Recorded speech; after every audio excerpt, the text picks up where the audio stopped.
O grande debate começa com a repercussão da fala do ministro da Justiça, Flávio Dino, sobre segurança pública. Para o futuro ministro do Supremo Tribunal Federal, alguns tipos de crimes não devem ser punidos com prisão, como furto, delito de trânsito e crimes ao patrimônio. Ele falava sobre a população carcerária. Vamos ver. Nós sabemos, e isto é multissecular, que não é a gravidade propriamente da pena corporal, mas sim a certeza da punição. E punição não é igual à prisão. Então eu espero que em algum momento o Brasil chegue a esse estágio civilizacional para fazer com que nós não tenhamos uma população carcerária ascendente. Nós temos hoje aproximadamente 650 mil presos no Brasil e 200 mil pessoas que estão cumprindo penas alternativas. Prisão domiciliar, que estão sob monitoramento eletrônico, ou estão em regime aberto, ou seja, não estão no cárcere. Então, esse é um caminho que, com calma, com tranquilidade, com ponderação, nós precisamos percorrer. Estuprador tem que ser preso. Homicida tem que ser preso. Autor de crime hediondo tem que ser preso. Mas uma pessoa que eventualmente praticou um delito de trânsito, um furto, mesmo situações de envolvendo crimes relativos a patrimônio, de um modo geral, então imagino que seja por aí. Se der tempo, eu vou apresentar um projeto de lei no Senado sobre o assunto. Vamos ao debate. Zé, furto, delito de trânsito e crimes ao patrimônio não devem ser punidos com prisão? Olá, Leandro, olá, Caio. A fala do ministro é rigorosamente correta do ponto de vista dos estudos que a moderna criminologia faz. Ou seja, parece absolutamente adequado que cada vez mais nós tenhamos que restringir a pena privativa de liberdade aos casos que exijam essa situação, de privar o convívio da pessoa com a sociedade, de evitar que efetivamente situações de delinquência mais aguda possam ocorrer. Por quê? Porque está provado, mesmo nos países que têm um sistema prisional mais evoluído que o nosso, que a pena restritiva de liberdade, embora sirva como na dimensão de castigo, na dimensão retributiva, ela não serve efetivamente para a ressocialização e fornece uma grande arma para organizações criminosas que comandam os presídios. É uma pena cara para a sociedade, é uma pena que gera muitas vezes mais delinquência. Uma pessoa que pratica um delito de menor conteúdo ofensivo passa a ser cooptada por organizações criminosas e sai então delinquindo ou alimenta a delinquência de um outro padrão. Então, isso está provado no mundo, é um estudo claro, e por isso há uma tendência mundial de restrição da pena privativa de liberdade. Se nós verificarmos alguns países, muitos, tem caído o número de prisões restritivas da liberdade. O Brasil tem subido, porque no Brasil há uma mentalidade muito difundida que não se ampara em estudos criminológicos efetivos de que a única pena é a prisão. Que não existem outras alternativas. Quando, na verdade, as chamadas penas alternativas, elas podem ter muito mais eficácia de reabilitação do que a prisão. E, às vezes, como disse o Flávio Dino, é a certeza da punição que traz mais consequências do ponto de vista da temorização, muitas vezes, daquele que delinque. Quando, infelizmente, a pena da prisão nem sempre se consegue cumprir pela falta, inclusive, de situações de disponibilidade de existência de unidades prisionais. Esta situação objetiva leva a esta análise que Flávio Dino fala, que é uma avaliação que o Ministério da Justiça não tem de hoje, tem de muito tempo. Claro, a partir dos estudos da moderna criminologia, mas nunca se conseguiu reverter isso com os operadores do direito. Há um clamor da sociedade pela prisão e um desconhecimento da eficácia das penas alternativas. Muitas vezes, por exemplo, até a maior parte dos presos brasileiros são presos que têm prisões cautelares, ou seja, que ainda podem ser absolvidos. E eu posso muitas vezes substituir, de acordo com a situação da gravidade do delito e dos fatos que estão postos, por uma monitoração eletrônica, por uma sanção de prisão domiciliar. Isto não é considerado, na maior parte daqueles que aplicam o direito, e aqui eu não falo apenas de juízes, falo muitas vezes do Ministério Público, falo muitas vezes do delegado de polícia e falo também da sociedade, que nunca foi levada a uma reflexão mais aguda, mais racional sobre o que é a pena, as suas finalidades e a sua eficácia. Então, neste contexto, a fala de Flávio Dino é rigorosamente correta e amparada numa avaliação, diria que não é empírica, nem sentimental, nem passional. Ela é racional a partir de estudos de criminologia desenvolvidos no Brasil e em outros países do mundo. Ou seja, quanto mais nós evitarmos a pena restritiva de liberdade, cingindo a casos que efetivamente necessitem isso, quanto mais nós evitarmos cautelares que poderiam ser cumpridas de outra forma, nós estamos contribuindo, paradoxalmente, para aqueles que trabalham na ideia do senso comum, com a redução da criminalidade e com a não alimentação das organizações criminosas que atuam fundamentalmente a partir da matéria-prima que as alimenta, que são os presos em geral. Portanto, a prisão restritiva, ela tem que existir, a pena restritiva de liberdade tem que existir, a prisão tem que existir, mas para casos muito bem calculados, justamente para que nós tenhamos a possibilidade de até mesmo ter uma diminuição da violência. Isso é muito claro a partir dos estudos que são feitos por especialistas e que são claramente divulgados em muitas obras. Ok. Caio, crimes como furto, crime ao patrimônio não devem ser punidos com prisão? Olá, Leandro. Olá, doutor Zé Eduardo. Saudações à nossa audiência. Crimes contra o patrimônio, como assalto, por exemplo, não, naturalmente tem que haver prisão. Aqui o contexto é muito mais amplo. O desejo do ministro é reduzir população carcerária. Agora, vamos fazer uma reflexão. Combater a superlotação das cadeias, reduzindo as penas dos criminosos, é a mesma coisa que diminuir a superlotação dos hospitais, dando alta para os pacientes na fila de espera. É resolver o problema do Estado sem solucionar o problema do cidadão, ou seja, uma tremenda inversão de valores absolutamente divorciada do interesse público. Olha aqui essa manchete da Folha de São Paulo, dezembro do ano passado. Apenas um em cada 3 homicídios foi esclarecido no Brasil.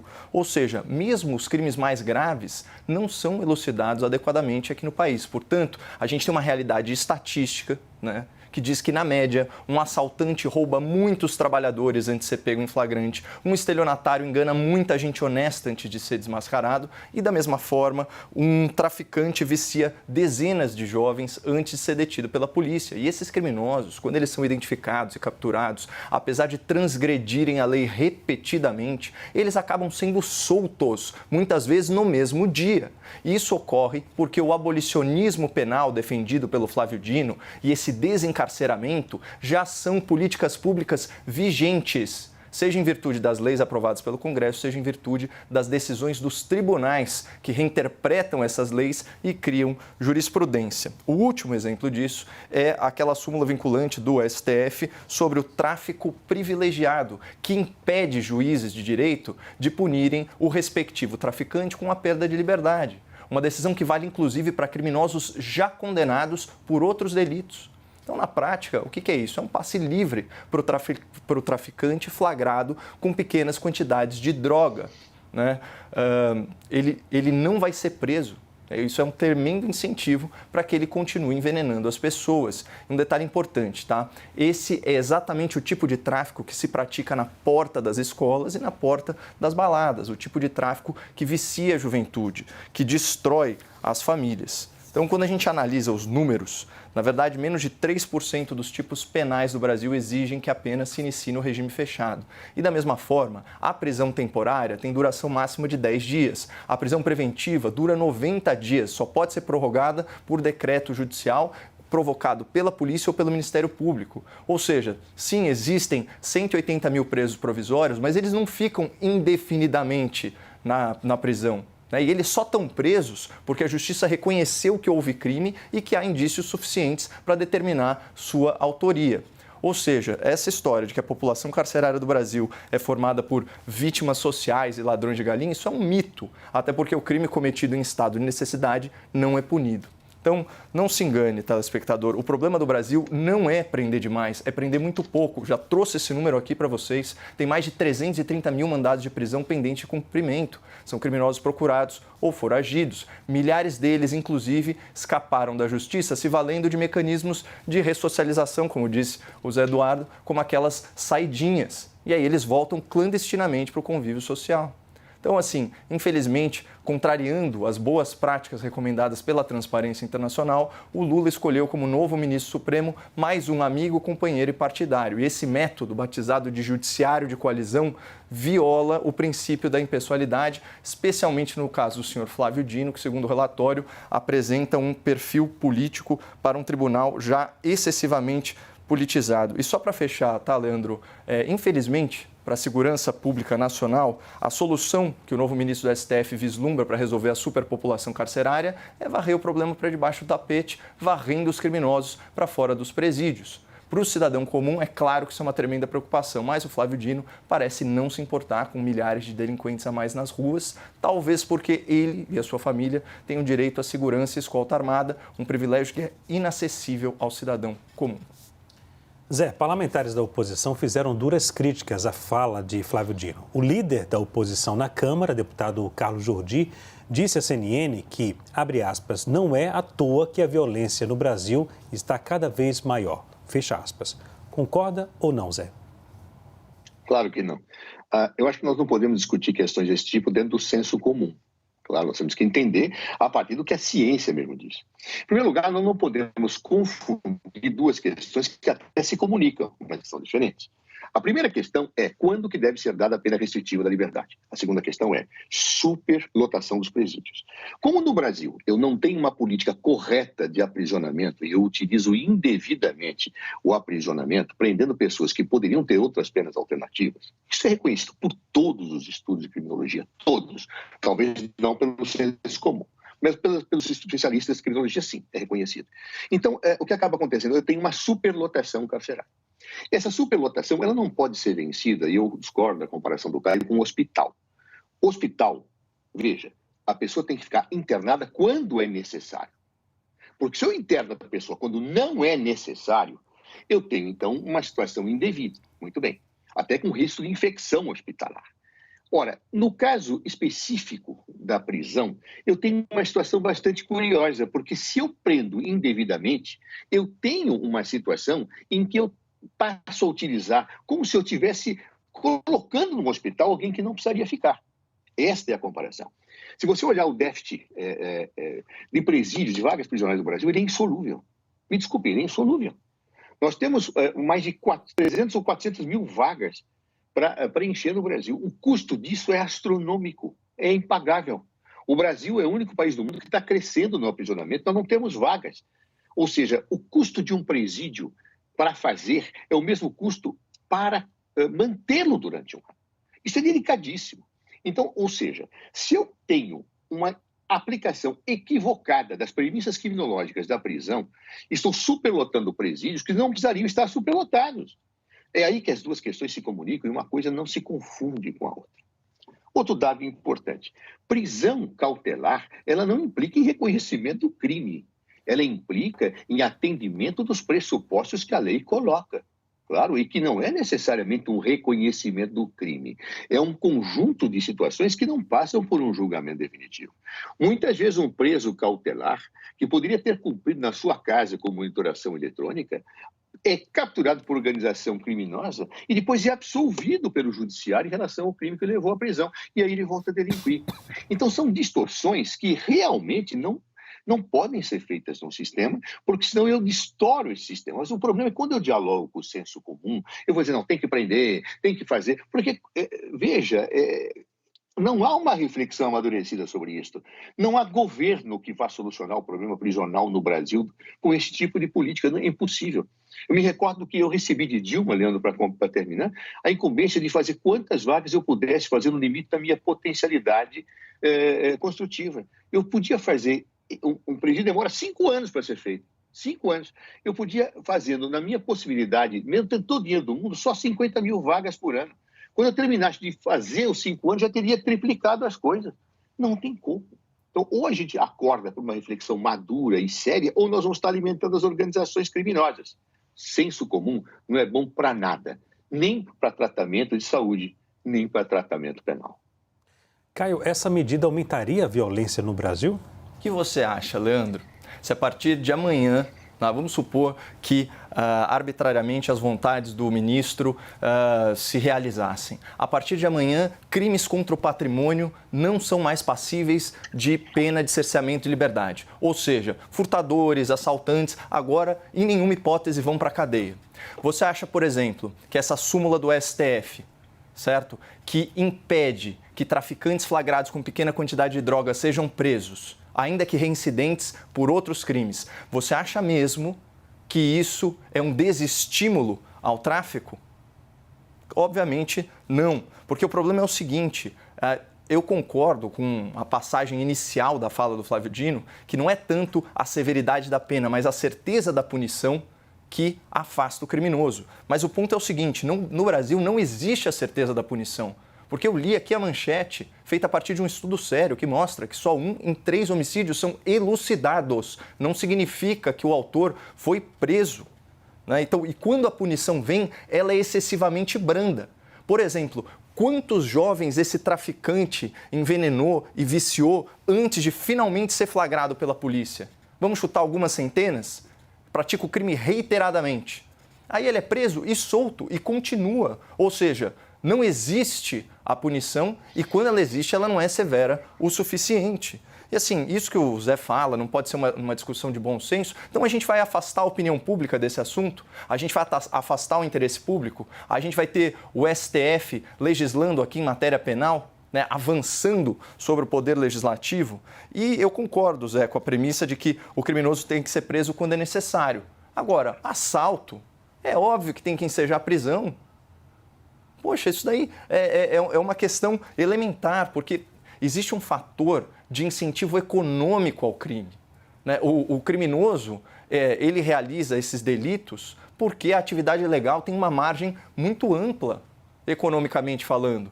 Então, ele se dispõe a atuar em um comportamento antissocial para ter um retorno financeiro. E ele faz um cálculo de custo-benefício. E aqui no Brasil, o crime compensa. Inclusive, o crime do colarinho branco, porque percebam a fala do senhor ministro. Ele diz o seguinte, olha, crimes hediondos, homicídios, não, isso daí, obviamente, tem que ser preso. E corrupção? O que é a corrupção no Brasil? Você receber uma vantagem indevida, fruto de dinheiro ilícito, desviado, geralmente o quê? Da saúde, da educação, da segurança pública. E corrupção? Essa turma não tem que ir para a cadeia? Aí é nesses detalhes que a gente percebe a verdadeira mentalidade. É correto, por exemplo, uma pessoa condenada por corrupção passiva e ativa, por lavagem de dinheiro e por associação criminosa há mais de 30 anos, reincidente, é legítimo que essa pessoa esteja respondendo em liberdade? Depois de uma sentença em terceira instância? Então, primeira vara federal, Tribunal Regional Federal, STJ? Claro que não. Para quem não entendeu o exemplo, eu estou falando do senhor José Dirceu, mas poderia falar de tantos outros. Então, você imagina, nem o camarada condenado a 30 anos está preso. Imagina os furtadores, os assaltantes. Então, assim, eu fico muito decepcionado de saber que as nossas autoridades responsáveis pela segurança pública, de certa forma, o STF também cumpre esse papel, tem essa mentalidade aí de abolicionismo penal. A ressocialização não é o único objetivo da pena. A gente tem a questão da punição e não só isso, você tem que afastar pessoas perigosas do convívio social. Então, eu acho que o interesse público ele está sendo colocado aí em último plano e existe uma agenda muito perversa no que diz respeito ao sistema penitenciário e penal aqui no Brasil. Zé, concorda com o Caio? De jeito nenhum.